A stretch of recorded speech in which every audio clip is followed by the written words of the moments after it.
Okay, everybody, we're here for the second spectrogram matching exercise. Hopefully, you'll be able to get a chance to look at this before you do the final spectrogram matching exercise. But be that as it may, this one involves, the first part of this involves both fricatives and vowels. So we've got a set of basically fricative vowel fricative words here that you have to identify. There's only a dozen this time by a male speaker of American English. Who might that be? And then you just have to look at the spectrograms and try to figure out what word is being said in each of these items.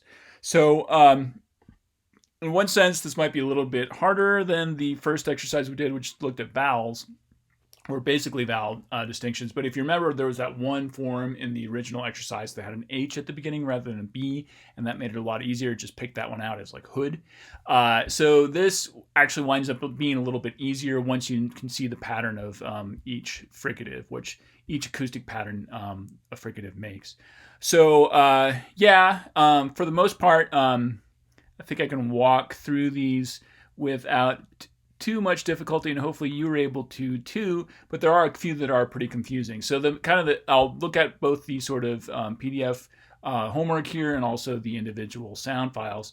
But there's some basic patterns we need to consider here. The primary one is the difference between a sibilant fricative and a not sibilant fricative, and we've got that here in the very first token that we're looking at, spectrogram A.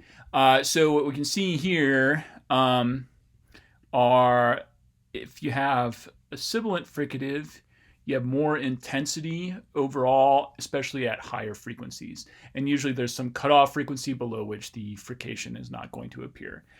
We don't get that here with this fricative at the beginning of this item. So we can see in both cases there's this turbulent noise pattern. We get lots of like acoustic randomness basically. But it's sort of, in a sense, more random here at the beginning because it's more across the whole range of frequencies, and not necessarily more intense at one spot than another, although I'll get back to that point in a second. But here we get this cutoff frequency at the bottom, around here, around 2000 hertz, and then it's clearly more intense here at the high end than anywhere we get in this initial fricative. So this is not a sibilant fricative. This is a sibilant fricative, and basically our sibilant fricatives in English are going to be S and esh. And the way you tell this difference between those two is actually relatively easy. It depends on where that cutoff frequency is. So if it's lower, like if it's around 2000 hertz, like in this particular token, that's going to be an esh.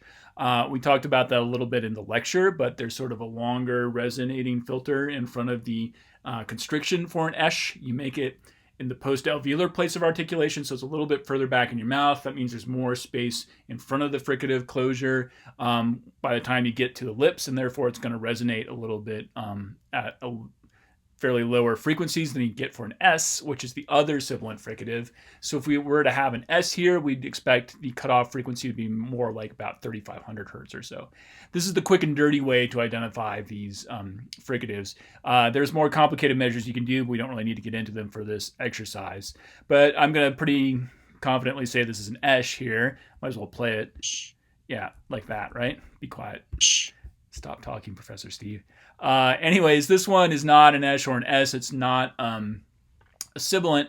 And what's going on here, so there's basically a variety of different non-sibilant fricatives you might get across the board in languages around the world. In English, though, you're likely going to see them for an H, for an F, or an Eth, or theta, that is. So none of those are going to be sibilants in the same way that S and esh are.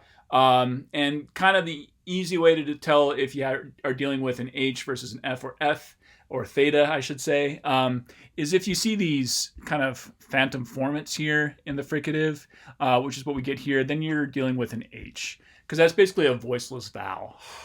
You're creating some noise down here at your vocal folds in the larynx, and the rest of the vocal tract is basically resonating at the same frequencies as it would for a voiced vowel, where you're producing a periodic voice source down here. So you still get basically the same formants. They're not going to be as intense, but they're going to be in the same regions, same formant frequencies, basically, as what you get in a voiced vowel. So all that's changing really between here and the beginning of this vowel, or basically the whole vowel, is that I'm going from creating noise in my larynx, like this, to creating voicing here. which we see with these periodic glottal pulses coming through the acoustic waveform and the spectrogram. I've let you know this is here and this is a sh here. We haven't talked about the vowel. I think there's only a moderate number of options we have for the vowel in our exercise. It's going to be something beginning with an H and ending with an esh. That's the word hash. But you can also kind of get some clues to that with the formant frequencies here for the vowel. I talked about those at some length last time. I'm not going to dwell on them in such detail for this exercise, but F1 is relatively high for me. My F1 by default is about 500. This is at 825 or so. And F2 here, by default, is 1500. It's a little bit above that. It's at 1500. So that puts us in the low front portion of the vowel space. So that should be an like that. Hash. So we have hash for sound A. Okay, like I said, it gets easier as you go. So let's look at spectrogram B. And what do we get out of this? It might be easier to see in the prot view. I might turn up the intensity on this, as it were, a little bit by changing my dynamic range for my spectrogram settings. And what we see here, or hopefully you see here, is that we have two sibilant fricatives. See, you get this cutoff frequency and you get more intensity here at the high end of the scale. And we get this nice contrast as well in terms of where that cutoff frequency is. This is low. Again, it's around 2000 hertz or maybe even lower. Like I said, for S, you'd expect it to be about 3500 or so. This is like 3100, maybe 3000, something like that. But this is an esh, and this is an S. Although, when you look at the very bottom here, if you look closely, you see there's a little bit of voicing in this one. So this one comes at the end of the word. If you're dealing with a speaker like me, in my variety of English from the Midwest, it's fairly common to get devoicing of voiced obstruents at the tail end of a word or a syllable, more at the end of a word or an utterance, really. But where if you still might get voicing in those contexts, you'd see it in terms of like vowel length. This is a fairly long vowel, like 433 milliseconds is a really long vowel. And then there might be a little sort of like overlap of voicing at the beginning of the fricative. So you can hear that at the beginning. It sounds like a z that devoices. So this is the short voiced part of it, and this is the longer voiceless part of it. Just in general, in passing, I'll mention that it's hard to keep voicing going, or it's trickier to keep it going for a fricative than a voiceless fricative. So what you typically expect to see is a short voiced fricative and a longer voiceless fricative, or voiceless fricatives tend to be longer than voiced fricatives. Either way, that leaves us with an esh at the beginning of this one, like a z at the tail end. What's this vowel in the middle? Well, we have a relatively lowish F1 here, not that low, a little bit low. And then we have an F2 kind of going from frontish to backish somehow, and then maybe coming up back front again. I'm going to ignore this because it's probably an influence of the final fricative. But this pattern of F2 going from sort of front to back is instructive. What happens here is this vowel's maybe in a little bit of a different spot than you might expect because I'm the speaker of it, but we can look here and get a clue about what's going on. We have shows as the only option really that fits this, with an S at the beginning and a S or Z at the tail end. So this is my O here. It's not O, it's O. It's going from like a fronted O to a back oo. And maybe you can hear that. Here's my front part. Go. Here's my back part. Ooh, ooh. Something like that. So yeah, the vowel isn't giving us great cues here, but that's okay because we can figure this one out from the fricatives alone, basically, and the limited set of choices we have at the beginning of the exercise. Shows. But it shows. All right. Hopefully that shows. Let's try C. All right, so here we have two not sibilant fricatives, right? So there's not really clear intensity, or like there is a cutoff frequency down here, but it's not like some dramatic intensity at the top of the scale going to nothing at the bottom. It's pretty diffuse, as we say, at the top end of both of these. It's not that intense. And you get more intensity with those obstacle fricatives, the frication turbulence, that turbulence created by the obstacle of your upper teeth. And you can kind of compare it to here with B and C. You can see that darkness for the sibilants, and you don't get that same darkness here in C for these fricatives. You get a little bit here, it's a little bit more intense, but not enough to be really a sibilant fricative. Right. And the other thing we'd look at for not sibilant fricative is, does it have those formants inside of it, like we saw in spectrogram A. We'll go back here, like these sort of light bars of formants here inside the turbulence, and we're not really seeing that. In fact, another thing to look at is that the cutoff frequency for this fricative is much lower than what we're seeing here in spectrogram C. So this does not look like an H. That leaves us with interdentals or labiodentals. Neither one of them seems to be voiced. There's nothing interesting going on here down at the bottom, really. Maybe a little bit of overlap here, but not a whole lot. And this is not that long of a vowel either, which is another cue for voicing. So this is about 160 milliseconds. The one we saw before was 433. That leaves us with the fact that it's hard to tell the difference between an interdental and a labiodental fricative based on just the acoustic cues alone. Those are basically the two most confusing sounds in the English language, the two most auditorily or perceptually confusing sounds in the English language. You can kind of get maybe a sense of what's happening with like the F2 cues, but in this case, both of them are pointing down. Maybe this one's pointing down a little bit more than that one. So this might be, you might guess this is an F, but I think that would be wrong. Thief. Because it's actually thief. So this is a theta, and this is the F here at the end. And if I just play those alone, you can tell me if you think you can hear the difference. Yeah, maybe not. They don't look very different. They don't sound very different either. We get some clue to the vowel in the middle. We have a low F1, high F2. That makes it an E. But we already probably would have known if we did like just by process of elimination that the only sort of options we're really dealing with here would be words like thief or faith. And those are going to be similar in terms of the fricatives and vowels. So yeah, if you got those wrong, it's forgivable for sure, because those are two easily confused words in spectrogram world. But this one turns out to be thief. And we'll wait to see faith again, and we'll make a comparison later with spectrogram C. Let's look at spectrogram D. Hopefully these patterns are starting to become a bit familiar by now. We have the sibilants here at the tail end of this one.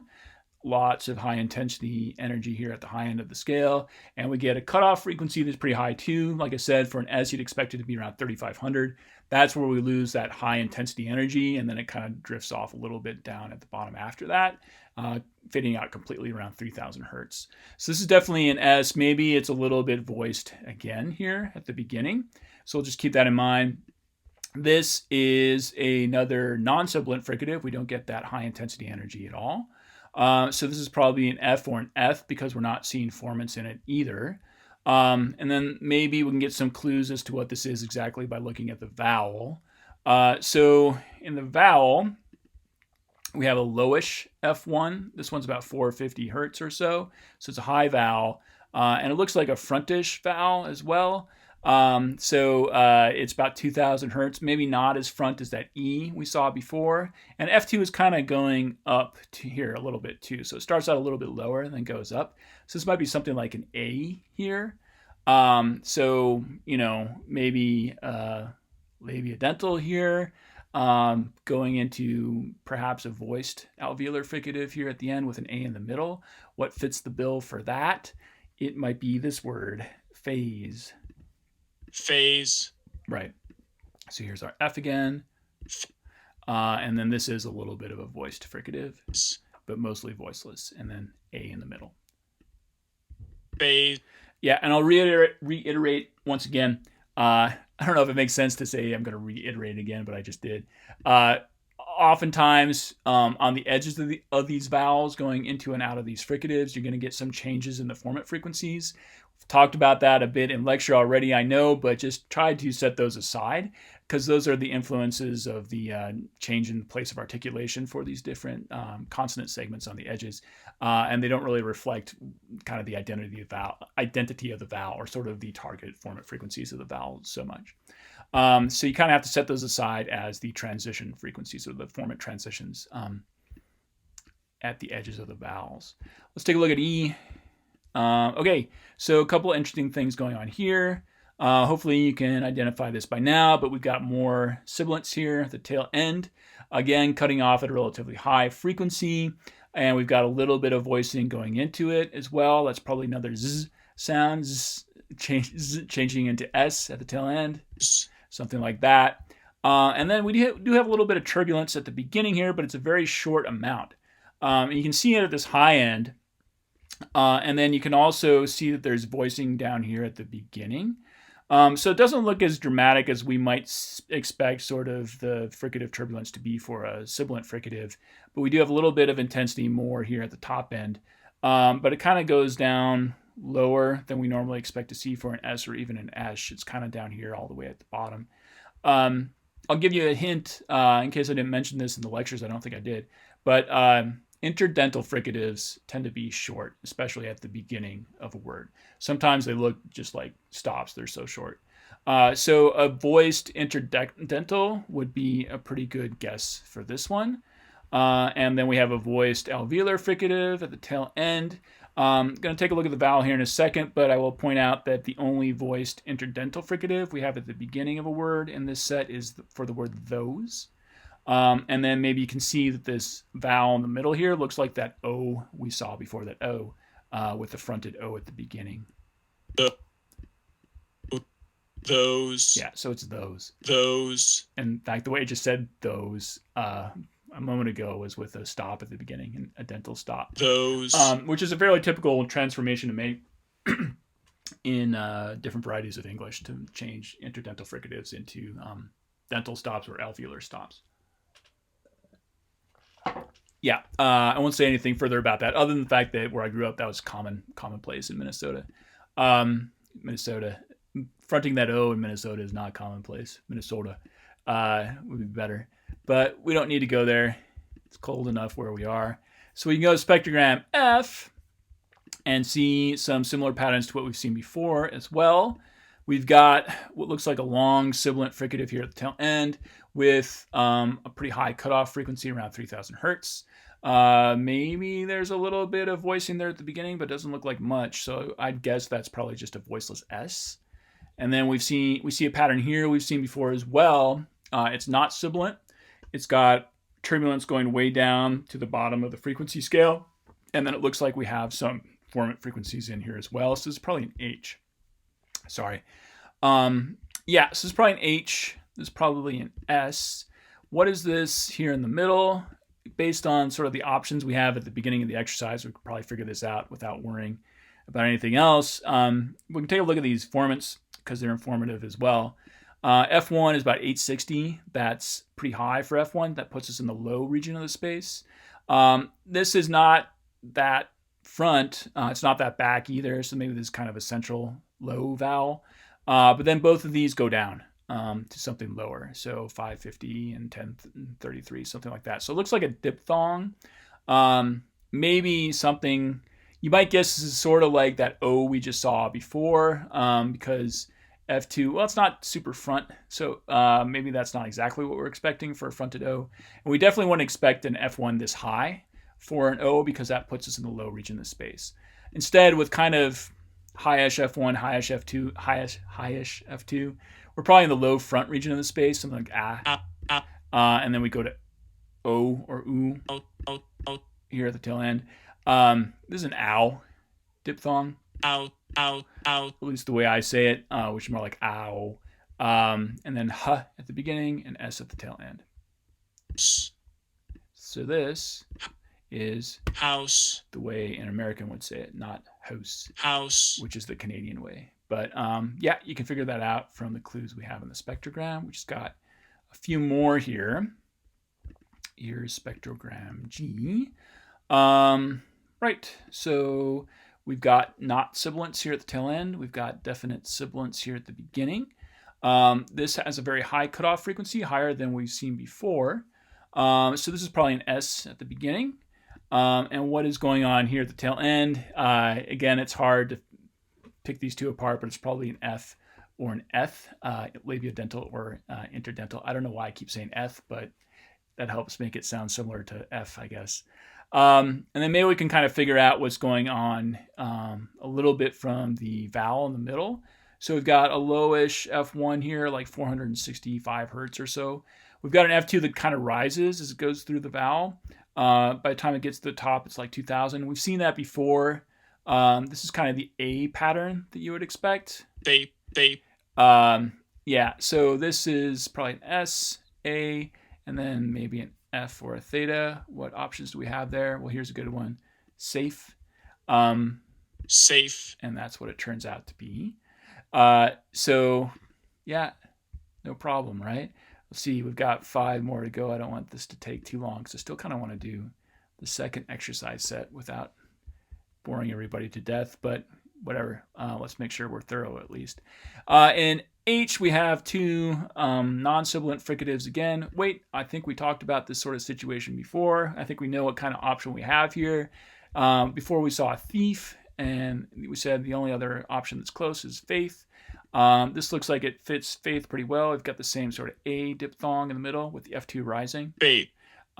Faith. And that's what it is. And as long as we're here, we might as well make a comparison.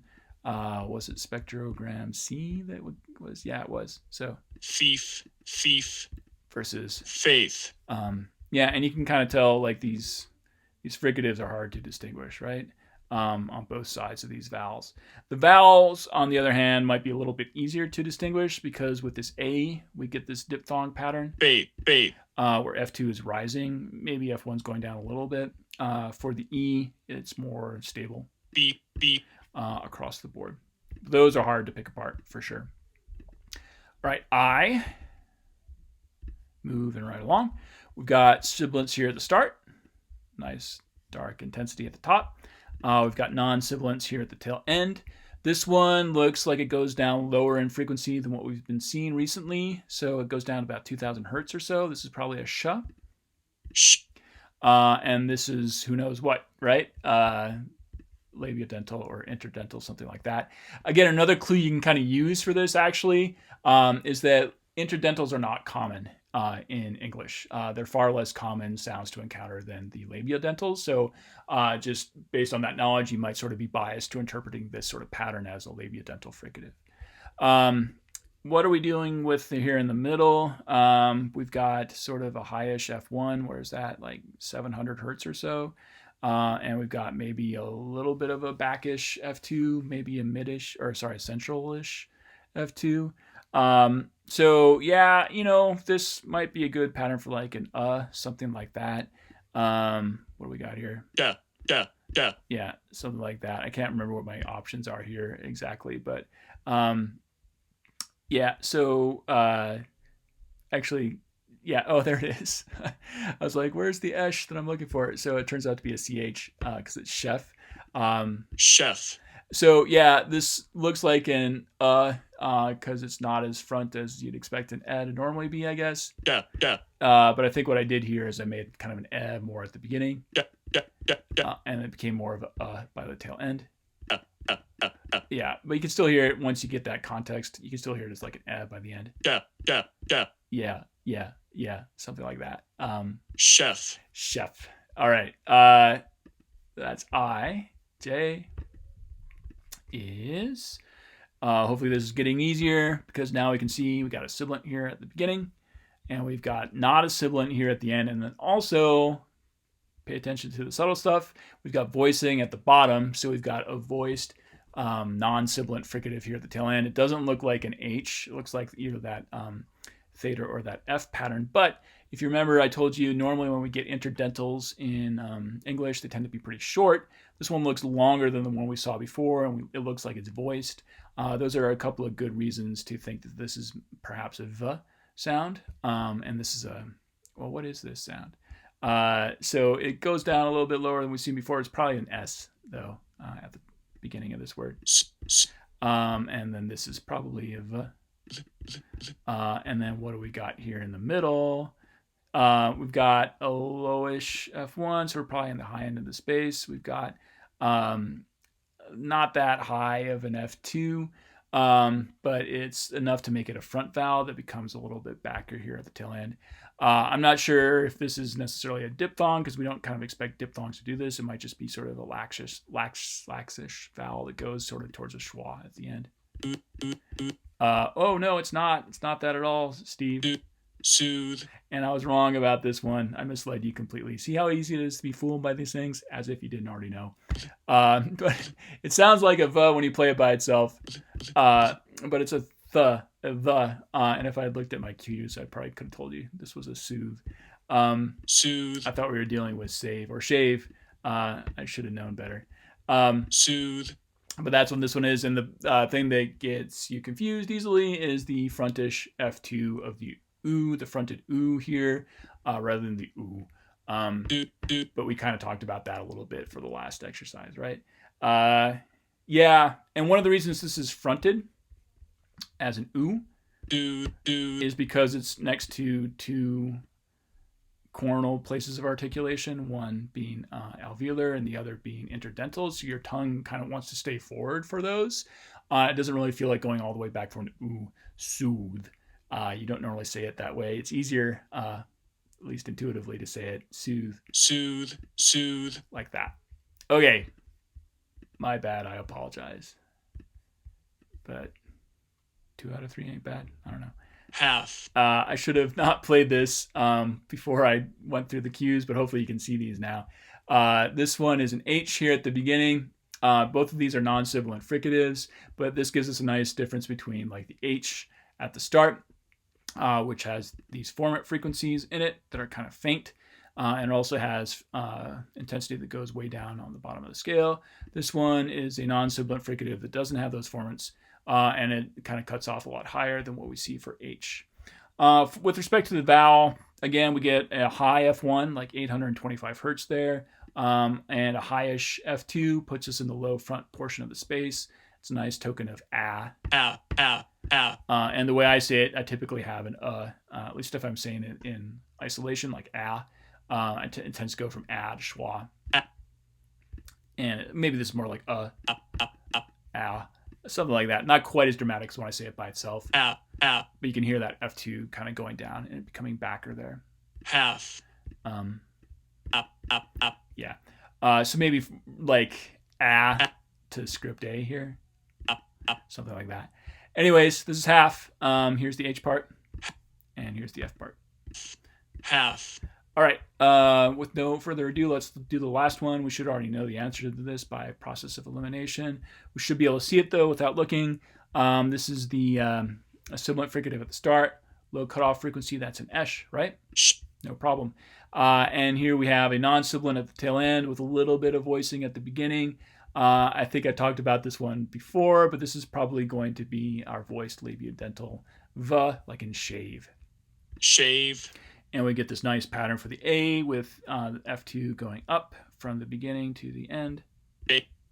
To